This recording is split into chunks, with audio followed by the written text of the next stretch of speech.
સમાચારમાં આગળ વધીએ આપણે જાણકારી આપી દઈએ કે ગાંધીનગર સ્કૂલ સંચાલકો પાસેથી તોડ કરવાના કેસમાં મહેન્દ્ર પટેલ સામે વધુ એક ફરિયાદ નોંધાઈ છે।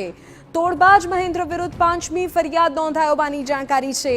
તોડબાજીનો કુલ આંક અત્યારે 1.5 કરોડને પાર થઈ ગયો છે। સુરતના 4 અને ભાવનગરની 1 સ્કૂલના સંચાલકે ફરિયાદ નોંધાવી। 2015થી મહેન્દ્ર પટેલ આ કૌભાંડ આચરતો હોવાનો ખુલાસો થયો છે। સીઆઈડી ક્રાઇમે ગુનો દાખલ કર્યો છે। વધુ તપાસ તેજ કરાઈ છે। હરીન માત્રાવાડિયા અમારા સંવાદદાતા વધુ જાણકારી આપી રહ્યા છે। હરીન, આખા ઘટનાક્રમમાં વધુ ને વધુ ખુલાસા થઈ રહ્યા છે, ત્યારે તે શું અપડેટ મળી રહી છે તપાસને લઈને?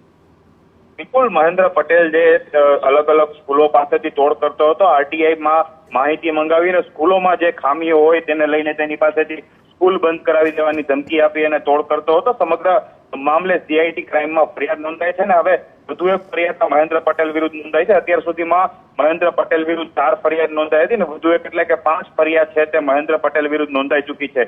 4 સ્કૂલ સુરત અને 1 છે તે ભાવનગરની સ્કૂલના સંચાલક દ્વારા તેમની પાસેથી તોડ કર્યો હોવાની ફરિયાદ છે તે નોંધાઈ છે।